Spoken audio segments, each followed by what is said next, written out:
then you can pull your mic in. We didn't do a whole lot of prep work, but Is this good?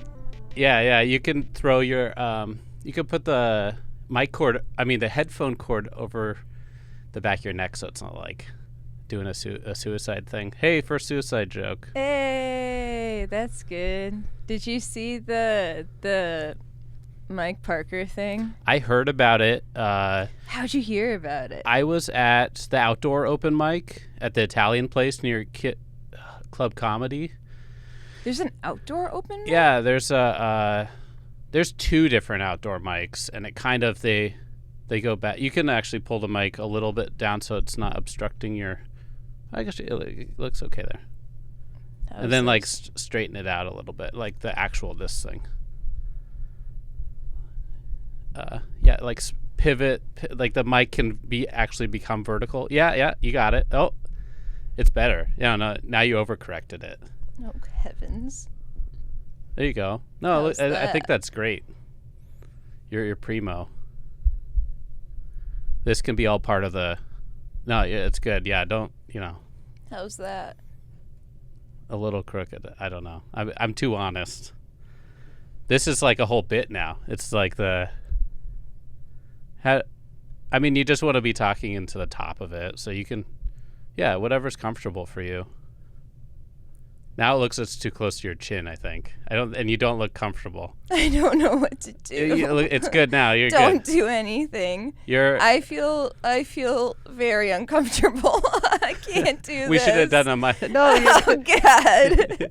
You're good. Speaking of Mike Parker, there's two outdoor mics. I haven't heard about this. Yeah. So it switches in between the Jai block, the dry cleaners, the drive-through dry cleaners, on the opposite corner of the block. Oh shit, that's right by my house. Yeah. How have I not heard about this, Mike? I don't know. What the hell? How long has this mic been going on?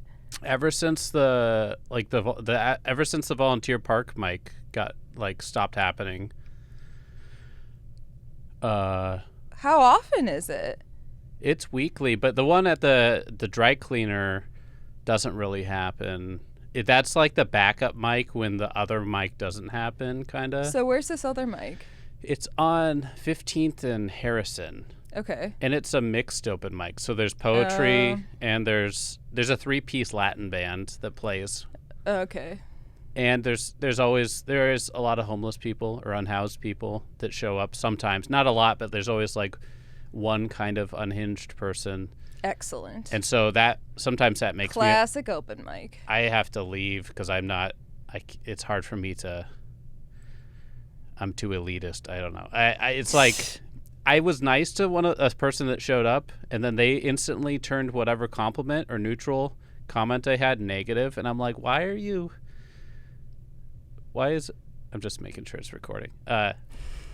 I don't know. I was like, you know what? I'm going to go behind the producer's car and just hang out for a half hour. And that's a whole nother story. But excellent. Anyways, at that mic, I heard that you had performed at the Flying Boots and landed a joke. And Mike Parker lost his mind.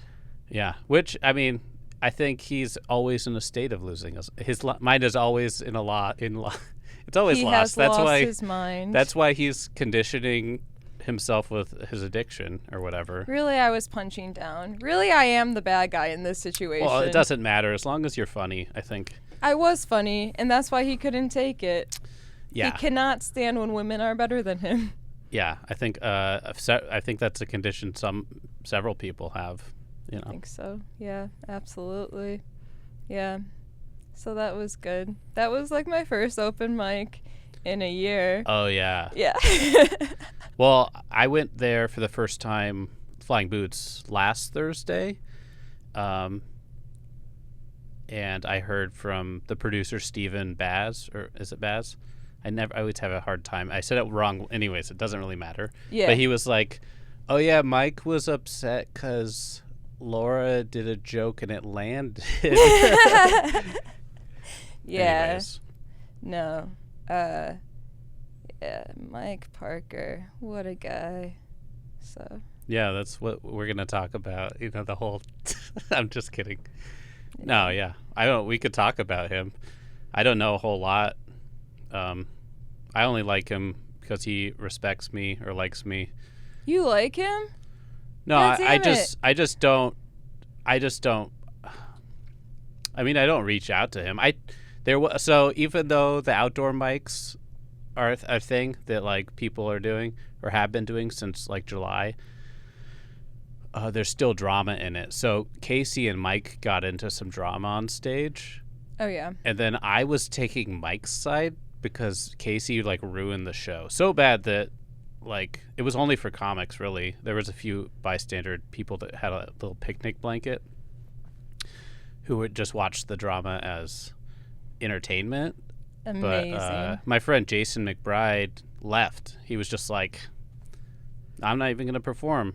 This just ruined it. The whole thing was Casey turned down the volume on the equipment because it was Casey's speaker.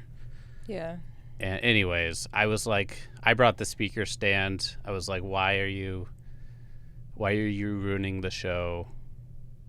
And then I was like, I reached out to Mike. I was like, hey, I'm sorry for Casey being a dick to you. And then Mike was like, no, I enjoyed it. So and then I'm like, oh, okay, well, and then I essentially blocked Casey for 3 months. I blocked his phone number. So okay. So here's my issue with it. I don't understand why we continue allowing these people into comedy. So as comedy slowly starts to open back up. Mike and Casey. Or just Mike, mostly. That's the issue. Anyone who just makes comedy a worse place to be, I guess. So specifically, I'm talking about Mike Parker because he's a repeat offender who makes rooms dangerous. Well, he's just, I mean, I mostly see his alcoholism and just like his buddy nature of like... Alcoholism, he heckles comedians, which a lot of comedians believe is like the lowest of the low you can get. He's also... he has preyed on vulnerable female comedians. I've heard of his like relationship with that one woman that was he had an open relationship and then they had not an altercation but just like an end to the relationship. He has heckled multiple women while they've been on stage and has been accused unprovoked, I'm guessing. Yes, unprovoked because they were making jokes that he couldn't handle. Specifically towards like men or something. Specifically towards men that were funny, or even if they weren't funny, it's like women were doing what comedians do, making jokes on stage, and he heckled them, which is awful. That's awful behavior from anyone, but for a comedian to do that to another comedian is horseshit. Like, you should not be allowed in these rooms. And if you've been given multiple warnings, like, hey, don't heckle comedians, treat them like any other audience member who's heckling, kick them out. He should not be allowed in these spaces. He makes women constantly feel unsafe, and he's a bad audience member, and he's a bad comedian. He should not be in these rooms. He's like a kind of Anthony Jeselnicki, where he goes over the line on purpose. That's not my issue. But I think the other side of his part of his comedy is he's a roast comedian, so he likes talking shit. But he can't take it. Uh-huh. That's the issue. He cannot take it when people roast him. Yeah. And it doesn't matter what he's saying on stage. Like, that's not what anyone's issue is with him. Mm-hmm. People's issue is that he heckles other comedians. He is a predator. He harasses women. He heckles other comedians. I feel like the heckling can be controlled by But it's not. Well, there should be like a 3-strike warning in rooms that should be like the producer or people that are other comedians, the peers, your cohorts should be like, hey, Mike's doing this thing tonight. Can you like give him a warning and then he can like go outside or I don't know, you know. It's just, I'm not a producer, so it's like... It's frustrating because these repeat offenders have been given multiple chances. And so Mike's one of these people where I've seen him heckle multiple times.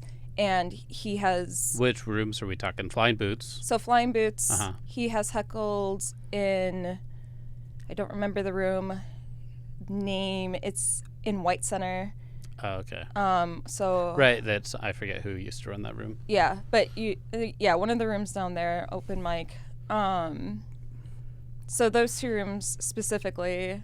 Seems like, I mean, from my point of view, he's also just trying to get that attention, and it's a little bit wild and out because of his addiction. He's dangerous. Oh, and the other thing is, like, has he like physically touched people at open mics in like a aggressive nature? Not that I have seen, but there are. It's mostly his words are being taken aggressively.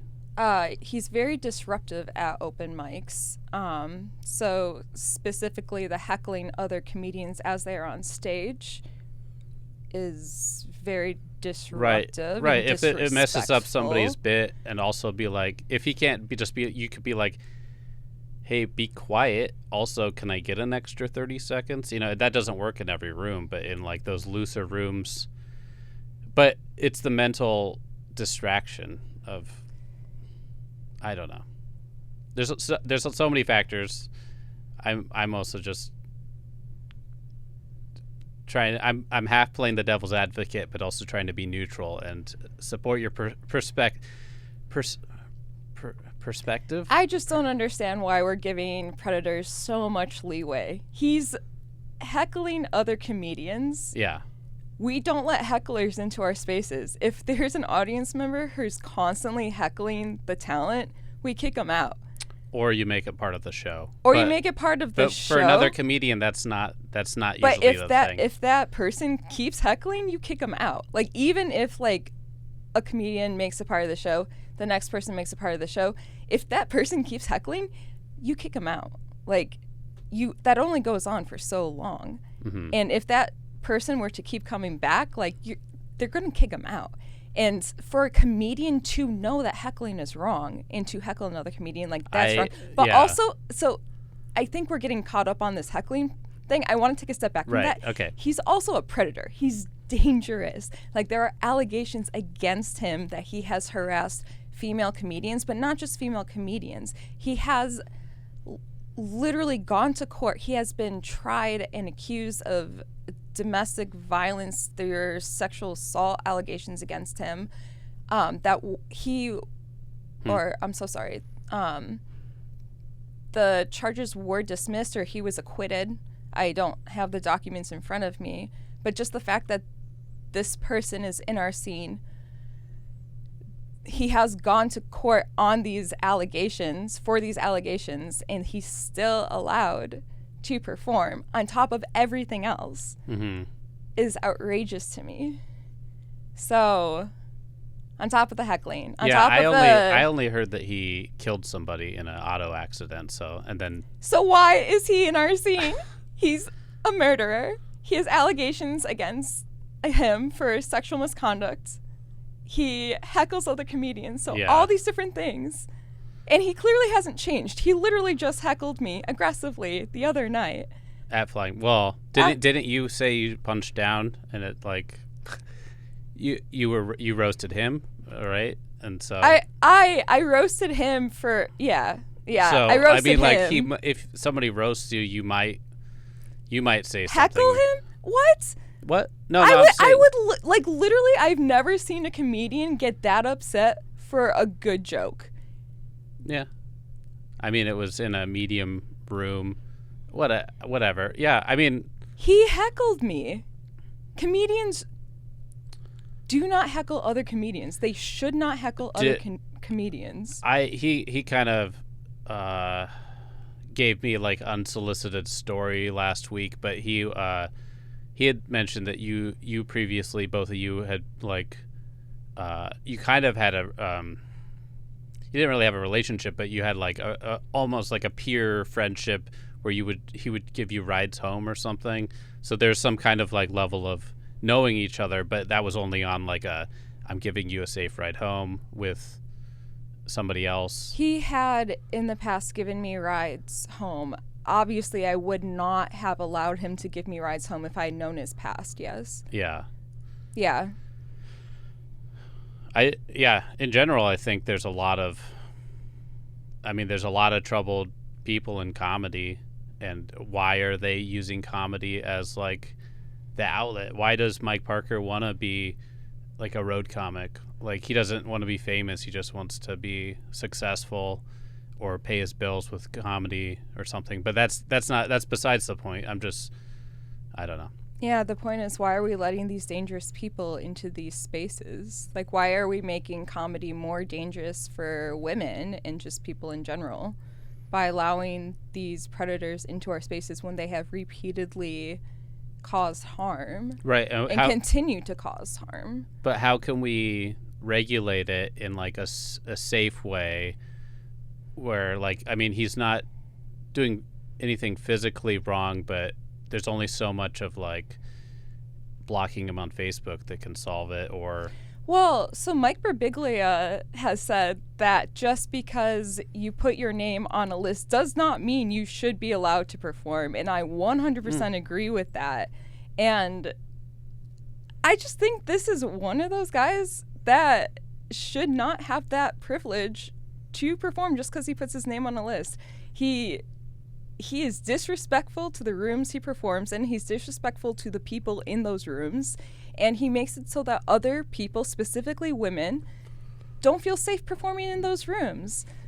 I mean, I'm obviously still going to perform, but I also feel like people wouldn't blame me if I didn't want to go perform at Flying Boots anymore. Like, fuck that. Like, he literally is heckling me for being funny. I feel like he's reasonable enough that somebody could talk to him and be like, or even you, I bet he'd listen to you. He has me blocked on Facebook, and not only that, he made a suicide joke about me on Facebook, inferring that I should kill myself. He also made... Which is a sensitive subject. And it just wasn't funny. Like, yeah. I mean, it's one thing to, like, get on stage, make a roast joke. Like, if you're in the same room, like, someone can, like... I don't know, like, there's just something different about making a joke on Facebook when you have the person blocked that's so, you know? Yeah. Like, it just doesn't feel right. Facebook is it's not a platform to make jokes on, I think. I mean, it can be. It can be, but people there's something. People do the every day joke thing where it's like you hone your audience by, like, but they're not like... It's something unsettling when, like, that person has you blocked. So he has me blocked. So it's not like I can even, like, respond. And everyone... But you log into something else to see it or something? Someone had actually screenshot and sent it to me and been like, look, I need to see this? Like, I don't know. That's where I think, like, it's safer for your own mental health if you just don't even address... I don't know. So it was so clearly about me, though, because... Yeah, no, obviously, because you have this deep history not deep, but like... Well, the joke was about, like, someone who is suicidal and in law school and talks about suicide on stage. Obviously. So it was obviously about me. Who else would he talk about? He has nobody else to roast in the scene than, like, you and Stevie Ray or something. Well, and then, like, so right the night that thing had happened, where I had roasted him, like, he had done some similar comment where it was like, all she talks about is suicide or something, and like, I think you're okay. Yeah. He had said that she sleeps her way to the top or some shit like that, which I would know because I've given her rides home and she sucked my dick. And so he's making these, really sexist, but he's taking his roast jokes to the Facebook platform where people can't read his tone, you know, they can just, like, believe what he says or what not. Well, and that's an issue, but it's also an issue that I can't respond, which I think is so just, like, petty and gross, and it's well, it's, like, debilitating for your mental health in general. Yeah, it's more like, it's not in, because, like, roast is in good taste, right? Like, there's something like comics roast each other all the time. Like, we're just, like, slinging jokes back and forth on stage. Sure, it's mostly, it really depends where you're coming from, because I only like making fun of my good friends or whatever, and I've personally gone over the line and been rude to a comic in the past, or more than one, but I've been called out about it. So I've learned, okay, no, you need to respect, you need to like always try to be respecting people, especially, I mean, everyone in general, but in your field of like entertainment or your job. So like if Mike could like grasp that or understand like, oh, he needs to change his behavior, he can still be that like wacky Mike roasting people, like unless we could find like a harder solution to this, like you're saying, like somebody like Mike Birbiglia saying like, oh no, there are people who shouldn't be on a list, and I agree with that, like wholeheartedly, like aggressively violent people, like the guy who bashed in, like who was mentally ill and hit Devin, whatever his name is, head in Renton a while back, and there was that guy at what is his name, Jackers, that was at Jai Tai with the face mask thing, that he would sit at the front and hold up like drawings of him, or drawing like weird drawings of like a noose with. Oh Jesus Christ! And I didn't hear about that one. Multiple people went up to Aaron or whoever was producing. It was like, he's making me unnerved, and Aaron would bring him outside and was like, "You're making people a little like." And he didn't. He only showed up a couple times, and that's just like an example where you can actually feel the unnerving energy of somebody's mental instability. I mean, I'm not saying I don't believe that he's like predatory or whatever, but I feel like more of like a macho man type like feeling from him. Well, and so that's what's also frustrating. I feel like men in comedy are only banning people they feel uncomfortable by in comedy. Mm-hmm. Like, so the people they feel uncomfortable, like the guy in the front row who's making those news drawings, like you felt uncomfortable by him, so it makes sense to you to ban him. You feel that Mike Parker's just giving off macho man energy, so it doesn't make sense to ban him. Or I'm not involved with the drama really, except like now. Your interactions with him have been pretty pleasant so far, or like I've always looked neutral at him as like, okay, he's gonna do whatever he does on stage, and I'm not gonna get involved with it. Yeah, and it's just jokes, and so if like those, he kind of pushes it beyond because he's really poking into people's bubbles. Well, and that's what I want to be crystal clear about. I don't give a fuck what he jokes about. Mm-hmm. That's not my issue with him. Yeah, my issue is the outside behavior, like the stuff that's not happening on stage. Like, I am a comedian. I can handle whatever you say on stage.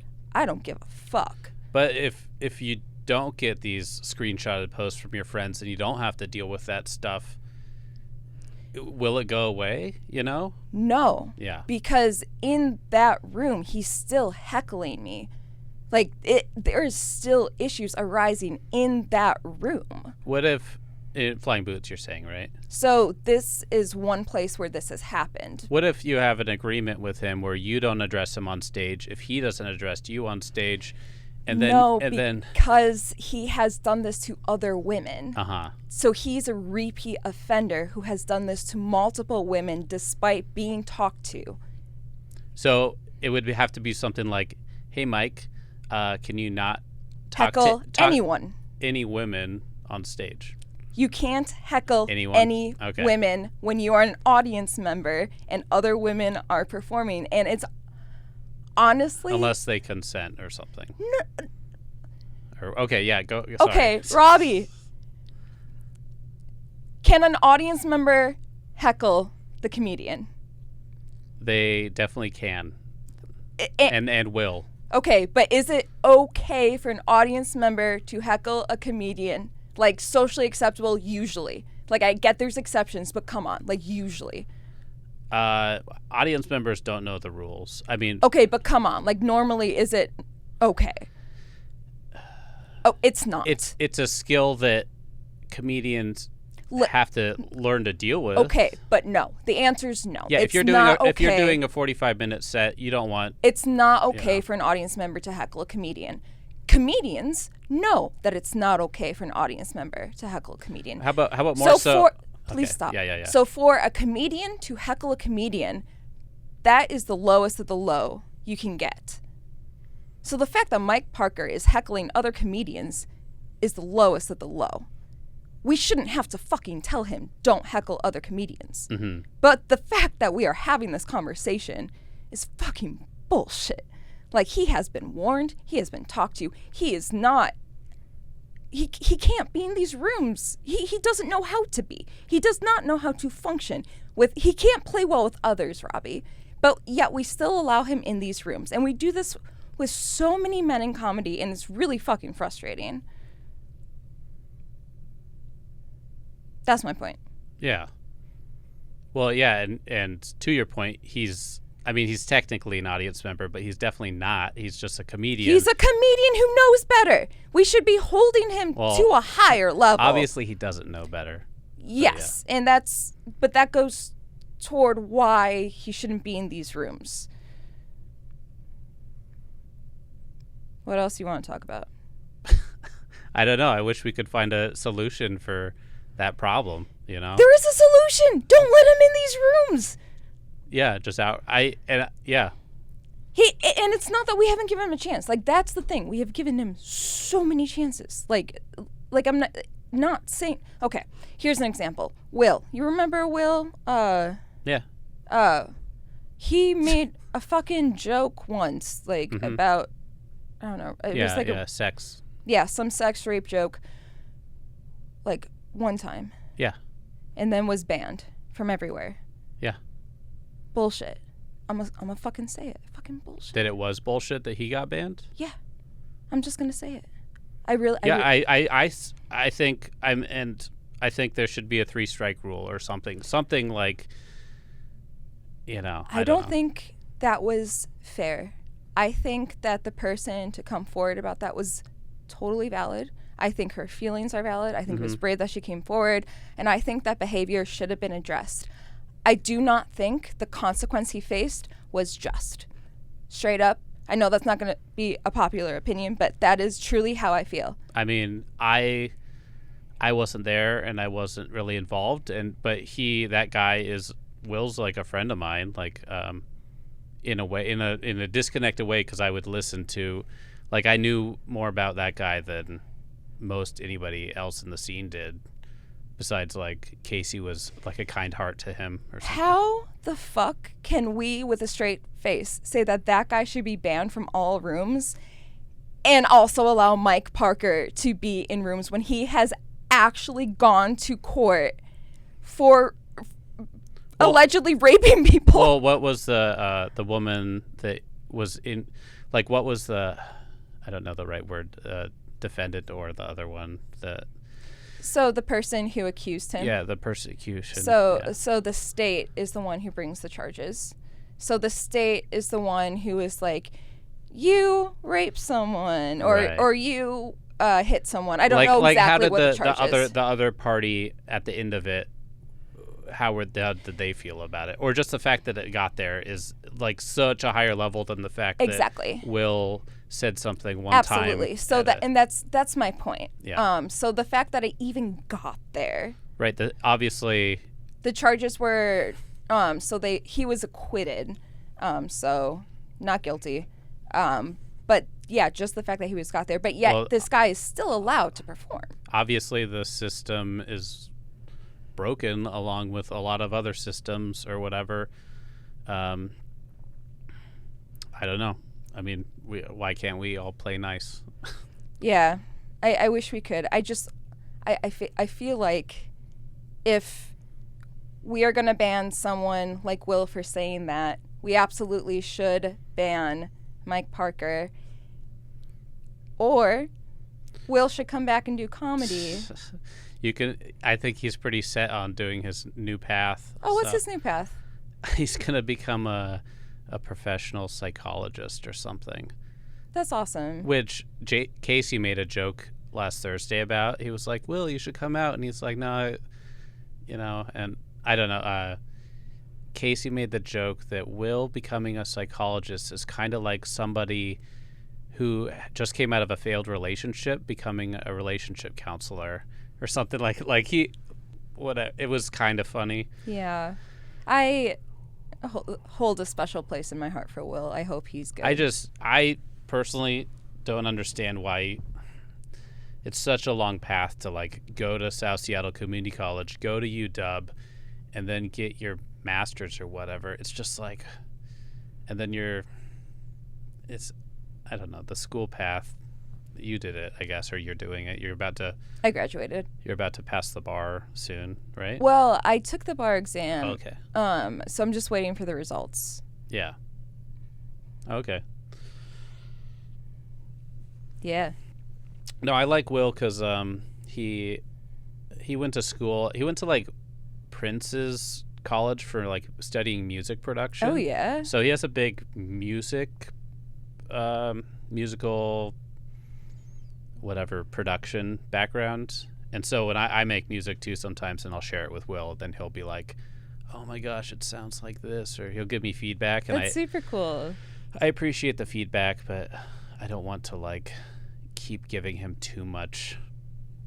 You know, I also get my car work done in West Seattle, and he lives over there, so I'll like walk over and talk to him for a little bit. Good. And that's about it. He has good taste in music, so I'm like, so what? Let's. I don't know. Have you heard of the band Burial? No. They had like a really personal album from 2007 or something. Hell and yeah. he reminded me of it, and then I got back into them. But anyways. Well, I'm glad to hear it sounds like he's doing good at least. Yeah. He's like the fact that he's not drinking anymore. Dude, I'm so fucking glad or to smoking hear that. weed or whatever. Yeah. Not to say, he won't relapse someday or what, hey, Will, he's not going to watch this. Call out. But he was worried about that because when he was in the program, his uncle, who was sober for like 15 years, relapsed or something. Oh, fuck. So he was like, I might be that person. But he was not, obviously, visually, when he was doing comedy, he was not healthy. Yeah. No, I was... I mean, the only part that really made me uncomfortable was when, like, his butt crack was showing when he'd, like, roll around on stage or something. But yeah. I kind of get that he was trying to do something like Tim Heidecker, but like way crazier, where he knew that he was being really weird on stage, like really weird. And this is coming from Robbie, who's like kind of bizarro. Yeah. But I'd have to like leave the room because I'm like, you are walking 5 people and I don't know. I was very clear that Will was my favorite comedian in Seattle. I was very vocal about that, and I meant that, and I mean that to this day. Will was my favorite comedian.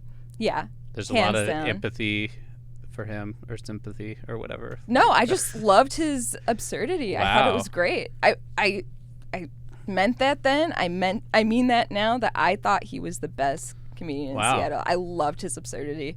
I met him. He was working at the Parlor downtown when the Parlor had a Seattle downtown branch before it turned back into a sport, or like it closed down. It was a sports bar and then it turned into... Yeah, that was such a cool room. I'm so sad that it's now like some weird music thing. Yeah, I don't even know what it is now, but anyways, he like worked there and he has some story about delivering like chicken nuggets to Gilbert Gottfried. Hell yeah. But yeah, one time I would go out. Will would always be outside, like with his little shoulder bag or whatever, at Jai Thai. Yeah. And one night I went up to him and I was pretending to be Adam Sandler in Punch Drunk Love, and I'd get close to him and I'd be like, I just want to fucking bash your face. Like I kept going up and being like, I love you so much, and then he'd be like, stop talking. Will's great. But I have 2 years clean Nice. and sober. Yeah, I hit 2 years at the end of February. That's nice. I realized like 4 years ago that just drinking never did anything good for me. Good. And so I had like half a shot of sake like 2 summers ago. But for the most part, like weed is my my addiction that I struggle with, which Yeah. is it's been like 3 weeks or something or a month, but part of me always wants to like go back and like, I mean, I revisit it and then just kind of visit like that other part of myself. Yeah. And my mom actually described it in a way that kind of made sense, where it's like I would smoke weed and then I'd do like some record scratching or something and be like, oh man, this is cool, because it like motivated me to like record something, which, excuse me, there's that aspect of it. And I'm like, but I think what she brought up was like, well, was it actually good what thing you did? Oh my gosh. Or was it because you were high that you just thought it was good? You know, everyone should just listen to it high then. Maybe. I mean, 2 drink minimum. Yes. I don't know. If I drank, it would be like 3 sip minimum, you know. Yeah. Because it just, whatever's in the alcohol like just flips something in my brain where, you know, I guess you don't know, but you know, you do know. I know. Yeah. Alcohol's great. That's why I can't drink it. Right. I'm still addicted to like caffeine. Like, my favorite addiction right now is Animal Crossing. ooh, is It's that a on problem. Switch? Yes. And then you can use the Switch onto your TV, Yes. right? Yes. Through the whatever It's a called. problem. How does it keep track of your hours Yes. you've logged on? I've spent more hours on Animal Crossing than everything I've ever played combined. Well, I mean, I have a belief that video games are like kind of good for your mental health, but at the same time, Dude, I had a panic attack this morning. It wasn't a panic attack, but I did panic this morning. Like, Yeah. 2 hours into it, I was like, what if I just never stop playing Animal Crossing? Like, I was really concerned that I just might never put this game down or play anything else. But, yeah. Because there's so much to do. You can't ever complete it. yeah. And I want to complete everything. Was Animal Crossing the game that I saw a YouTube video on this grandmother that played it, who just like, she played it every day. Until she died? I think just for a couple years, or maybe still, but then she was interviewed by like her grandson about it, and he was like, grandma, show us, like, because it's like a town, right? And you do little quests for neighbors and stuff. And she was like, oh, this is like, he's like, I want to see your bank account in the game.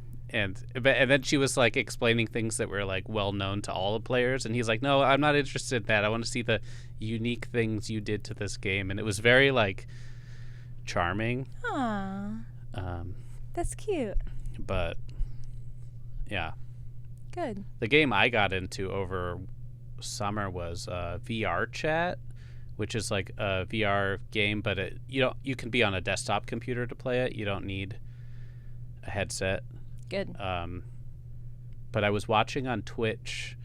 I was watching Andy Milanakis's Twitch channel, and he was being led through this game he was on desktop, and I was just so compelled by like one of the people he met in it, named Walter something or other, who I've since met on Twitch or in their room. I like have chatted a little with them and was like, you inspired me to like get into this game. But then I learned that Walter person is like super afraid of the pandemic and doesn't even breathe in buildings. Like, will hold their breath, go in, order a number 1, hand the card, run out, gasp for air, doesn't care that they look insane. Yeah, and then they wear goggles because they're like, you can catch Get it 'em through in your your eye. eye. Yeah. That's crazy. But they said that they used to be not risk averse, and now they're very, very risk adverse. Yeah, the pandemic's changed people. Just in general in their life, like besides that. But anyways, I met Bowling for Soup on Zoom. I don't know Bowling for Soup. Bowling for Soup is one of the best bands of all time. What genre is that? Like pop punk, comedy rock. Oh, okay, so they have funny lyrics. Yeah, like have you heard the song 1985? Springsteen, Madonna, way before Nirvana. Oh, yeah. There was YouTube. Yeah, they sing that song. They're one of the most underrated bands of all time. All their songs are really fucking good. Where did you meet them? On Zoom. Oh. The whole, is it a whole band or one person? It's 4 people. Okay. They're all great. And were they all on different cameras? Yeah. And it was like 20, 30 of us. We all got to meet them, and we all got to ask them a question. Oh. And they were like, and they all spent like a little personal time with each and every one of us. Oh. It was like a 5-hour long thing, and they were like, "So Really? Laura Lyons," and I was like, "Hey, I love you," and they were like, "We love you too," and I was like, "This is amazing." So somehow everybody else wasn't in the room when you were just in the room with No, them? no. It Oh. was like It was like you get to unmic. But you get to yeah, mic. they unmiked me, and so it was like this personal moment with. Was with it them. like a Patreon thing or I don't know. or like it was just you I paid for it. Yeah, Okay. yeah. Oh, I paid okay. $75 for a T-shirt. Best $75 I've ever spent. plus I got to see them. plus that, yeah. Yeah, it was great. Did they perform any songs or they just were? No, we were just like hanging out and drinking, but I wasn't drinking anything alcoholic. Just sparkling water. When was this? This was like March 17th or something. Were you like, this is an early birthday present for me or something? Yeah. Or I don't know, or late Christmas. Late Christmas, early. It was. You're like, for this me, is it was this perfect. is self-care. Yeah, self-care for sure. That's awesome. Mm-hmm. Were you already done with school by then? Yes, I graduated a semester early on Zoom. Oh, geez. Yeah, it was awful. Right when the pandemic hit, I had to finish my spring quarter on Zoom. Mm. And then Awful, right? well, and then the whole last year, and currently I'm taking a Zoom class for sign language, which is even more silly because you have to see more of the screen. Like my teacher has to see us, so she splits the class into 2 so she can see us better. And granted, the class is very small. It's like 10 people, so but then she has to do double the work. She's like, she has to do the same curriculum. Anyways, that's about me. They raised tuition at my law school. Ugh. Yeah. SU, right? Yep, during the pandemic. There's like this little group protesting now the tuition raise. Yeah. Yeah, which is cool. We chalked up the law school. I didn't. I mean, we didn't. I mean, I've known several people who went to SU, and I've worked with like 2 of them, and one of them like dropped out because she was like, "This is not for me." I was like going crazy when she was living in her dorms. She'd like do somersaults in the hallway and like roll. I don't know. Like I delivered pizza there a lot. hell So yeah. I also know a woman who went there for poetry and then dropped out like the semester before she graduated, just because she was like, I don't know what that is, like senioritis, but What? or just One more semester? Are you kidding me? yeah, but for a poetry degree, I don't know. Yeah, what are you doing, really? Why? There's a woman who comes to the outdoor open mic who is a poet, and it's funny because it's just a weird saying to say it's funny, but she's like friends with all the comedians but doesn't really do comedy. She's like gone up there and like, maybe I'll try comedy. I'm going to talk about my dog. And then she like kind of chickens out and doesn't. To be fair, I think most comedians should just do poetry. Right. Yeah. If They're just talking about their feelings anyway. Like, just make it rhyme. Well, yeah, not all poetry rhymes, but if all some comedians probably can't write. No, I'm just kidding. But they probably couldn't read their writing. I know they can't write. Get it? Because their comedy sucks. Okay, never mind. Oh, yeah. Pun. Yeah, that was a slam dunk on all the comedians. All right.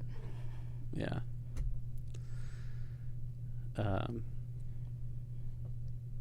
Anyways, yeah. Yeah. But I'm gonna have the poet on this platform, I think.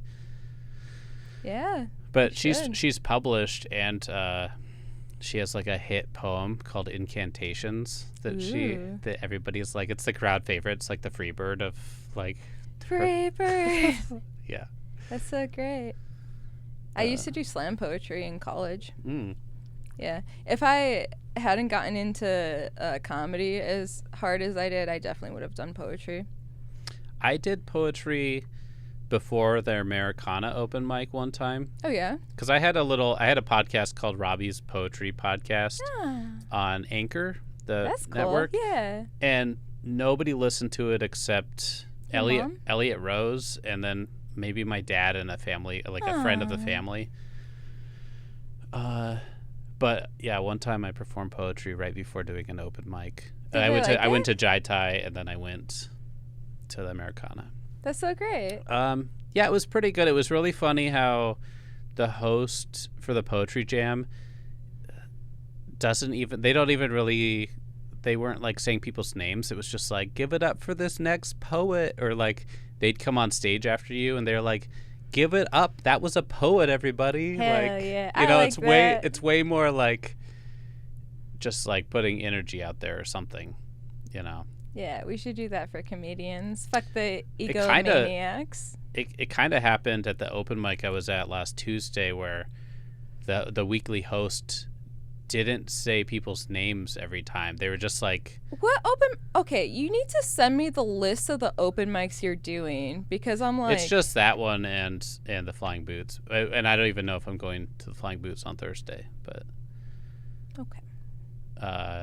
And then I heard about there's one in Belltown right now. Oh yeah, I did that one. That one is good. You can do Flying Boots and that one if you drive. Yeah. But I don't know. I like the North End. I'm curious if that Everett one's gonna.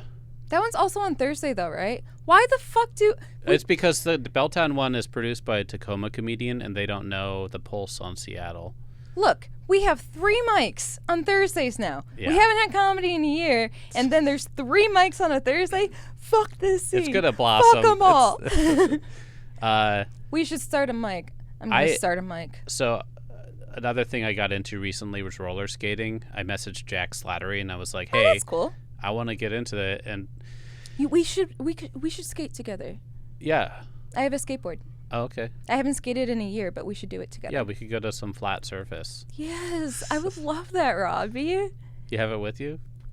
No. Yeah. But I have it at my house, so someday we can do it together. Yeah. Make fun of all the high schoolers. I guess so. If that's the only thing that makes me feel good about myself. Some things you just don't grow out of, you know. I didn't really go to high school. Okay, me neither. But but doesn't mean you can't poke fun. Yeah, fuck them all. Anyways, I go to White Center. It's called South Center Skating Rink or something. Cool. And Jack talked to the owner last night. This is a little leaked information, but they're trying to get their liquor license, and then they're going to open the back area. Cool. And he wants to put on like a comedy show there. Comedy skate show? Well, you don't. Comedians. You have to skate to do the comedy. Well, yeah, no, because then it'll just be the cool comedians. Well, you have to wear a leather jacket. You have to, Robbie. You have to wear sunglasses inside. Jack said that. Yes. We talked last night, and he said, no, the comedians don't have to skate. You have to. But I definitely would, and he definitely would. I would. I'd wear my skateboard. I'd skate. I don't know if you could. You could probably bring that in as a prop. But no, I'd do it. Fuck them. It's not going to be on the rink. Yes, it has to be. We could What is pretend. the point of having a skating mic if no one's skating? There's so many people skating, Laura. That's what I'm saying. The comics have to get in on this. They probably will pay the... No, they're going to open the other door. I'm really excited. That actually, in all seriousness. And that's going to be on a Monday. Really It'll probably be on a Monday. But this is like 2 months out, maybe. That sounds really cool. I was driving him home last night because we like carpool, and he doesn't really have a car besides his company vehicle. Nice. And so I was like, oh, that'd be so fun to like pander to other roller skaters. Yeah, that'd be being super like, fun. So when like the guy on the loudspeaker says, all right, we're going to reverse direction, and you have to like skate? Stop and turn around, but you're like kind of like you're like a new skater, so it's kind of weird, and then you feel like a dummy, and then basically like whatever. You know when you're a skateboarder and you're at a skating rink, but not that kind of skating rink? Yeah, you brought a skateboard, but you thought it was... It's like bringing a knife to a gunfight, yeah. But then you can still say, like, but, you know, skate or die, that can still apply, you know? Like, yeah, but the cool kind of skate or die. Fuck you. Oh, you don't like roller skates? I don't know. I don't. Yeah. Well, then you're punching against the room. You're like. Yeah, it's like the Mike Parker thing all over again. It's like. Well, I think you can get away with it if they like you enough, you know. Yeah, which Mike didn't. So, we've learned a lot today. Yeah, I'll put a disclaimer in the description, like, hey, if you want to skip the first 30 minutes. Mike Parker, don't listen. Unless what if he did listen and then he learned his somehow learned his I learned something then today. He quit comedy. Oh. He doesn't have to quit. No, I don't know. No, you know what, Robbie? Because you bring up a good point. Yeah. No one has to quit anything as long as they're just better people. Hey. It's a good point. Like, you did bring up a good point. I don't even remember really saying that specifically. You did. You didn't like say it verbatim, but that was the gist of it. It's just like, if they just act differently, there's no reason they can't be in these spaces. I worked at Hot Mama's Pizza for like 13 years, and I had like my best friend there, and we had a bad relationship where it's like we were like an old married couple that got under each other's skin, and I kept telling the owner, my boss, can you please fire this guy? And eventually he was like, hey, I'll fire him, fine. And then I was like, no, don't fire that guy. And then, but what I had to learn was like, oh, there's other lines besides just like firing somebody. They can maybe be better, but me and him could never worked. I think we're friends now that we don't work together. But it's weird dynamics. Yeah. But yeah, I also agree with what you're saying, what I said, what we're saying. For sure. I mean, it's kind of like, I don't know, like, you know, I want, or do you want a bubbly beverage? Yes, I do. Do you want the lemon or lime? I'll do the lime because I see you got the lemon, and so I'll be your adversary. Thank you, my friend. Yeah. Ooh, the one-handed. You're not even like. You didn't hold it with the other hand. Yeah, no, I'm hella cool. You know, like, the fulcrum. It's a skateboarder trick. Dang. How often do you skate? I haven't in a year. Oh, okay. I was going pretty hard until the pandemic, and then when the pandemic happened, the skating rink or the courts I used to skate on in Cap Hill were locked for a while, and then the Chaz Chop thing happened. The Black Lives Matter shit happened, yeah. and I got really involved in that, and so I just haven't gotten back into it. I would like to get back into it now that those are the courts. Those are like your home. Yeah, that's where you feel comfortable. That's that's definitely where I skate. But now that the BLM stuff has died down in that area, I really don't have an excuse not to be skating. Well, yeah, when it's rainy or whatever, obviously that's something that holds you back. But yeah. I would like to get into it again. But yeah, the Chaz Chops stuff was pretty crazy. 'Cause like I live right there. I was like in the Chaz Chop. I follow the Frost feeds on Twitch a lot. Like that's how as close as I got. I went down there with like my button maker, but I wimped out and was like, I'm not gonna go in because I live with my sister's family, so I didn't want to. There's COVID precautions and whatever, but yeah, last year. now we have to say last year super crazy. Like it was so different. Yeah, I'll never recover from the trauma. Yeah? Yeah. But yeah, it was crazy stuff. Just yeah. Yeah. Well, yeah, a lot of regarding the Black Lives Matter movement, a lot of people there was so much like probably permanent damage to people, with the way the cops were like using all that stuff. It's just wild to me how police respond to protests that are about like anti-police brutality, right? Like, right. If you boil it down, it's like black people and their allies are saying, stop killing us, stop hurting us, and they respond with more police brutality. It's really fucking mind-numbing, and really speaks to how the system needs to be reformed. And I truly believe police need to be abolished altogether. I really, truly don't believe there's any reforming it at this point. I like the how part of the solution is branching out like the 7 jobs that police are expected to do and aren't trained for or whatever. And how, if you see like somebody who's struggling with drugs or mental health, you could call a number and know that they're going to be safe. Absolutely. Absolutely. And I'm a huge fan of those kind of resources and spreading that kind of education as well. Like, here's an alternative to 911.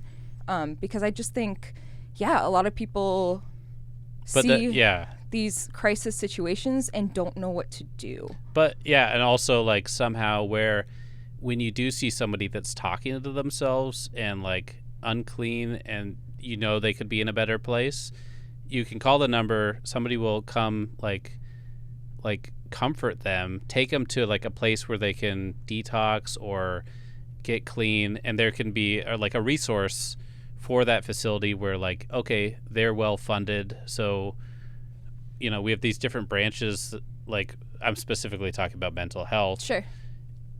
And it's funded by the state or the federal government, where like, or independent groups like, Bill Gates or somebody who has a lot of money, Jeff Bezos. Although that's like evil fueling society. Anyways, or whatever. Anyways, you get what I'm saying. Yeah, an alternative to 911, because calling 911 getting police involved, like you don't want someone with a gun showing up to that situation. It's just going to escalate things. And then that just trickles into like how ambulances are expensive, or hospitals, and it's like why do we have to live in America when we can't afford taking care of ourselves unless we're like born into it or whatever? Absolutely. Yeah, like, and people who are on the streets, like specifically talking about like homelessness and mental health, it's like they do not have money to pay for these costs. Like, do not put that on someone. Well, that's the exception. Like, you can get out of those bills if you just say like, I think you can say if you say no, and especially if you don't have a billing residence. But so there's a lot of half and halves, but there's also people like whose significant others died of like COVID or COVID related stuff, and then they die, and now their significant other owes like $150K. Jesus Christ. Like I think one of my aunt's neighbors had to deal with that. Oh my God. I mean, there's all kinds of, things, Yeah. Yeah, fuck cops, Yeah. Yeah. I kind of know. Yeah, dude. For sure. Yeah. Well, we're at about an hour. We can cut it, or we can talk for another 20. Okay. But yeah, thanks for coming on. No, thank you. I feel like we talked through a lot of stuff. Some important stuff, some fun stuff. Yeah, it was very eclectic. Yeah, it was like a whole range of emotions. I even got like a little sad. Yeah, good. That's like the Laura Lyons experience. I feel like on stage sometimes I've had a mix of emotions that I've gone through, where I get real. I usually start off really high, and then by the end of it, I'm like kind of sad. That's relatable. And it's like a whole. It's like a whole. It's a roller coaster. Whirlwind. It's like that. The classic acting faces, the smile and the frown. Yeah. The two masks, but applied to like performance. One person performance. Yeah, comedy and tragedy. Yeah.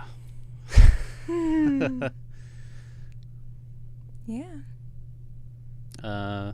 Yeah. What's new for you? Or what are your big plans in the next couple weeks or months? I have. Oh, after the Mike Parker thing. Yeah. I was asked to close out the open mic in June. Oh, so that's cool. In Flying Boots. Yeah. So I'll be doing that in June. Hopefully not a lot of anxiety leading. Hopefully there's some kind of resolution before then, and you're not just like not only anxious about your performance, but anxious about who's going to be there, because you shouldn't have to deal with that. Okay, that's me. It'll be okay. Okay. But that's yeah, cool. So that's in June. I like that room. I've 2 Thanksgivings ago, I got to do a longer set there. Hell yeah. And it was fun. And then everybody left, and one guy showed up with his dog, and Steven was bartending, and I did another half hour just to a guy with his dog. Hell yeah, dude. Yeah, no, Steven's cool as fuck.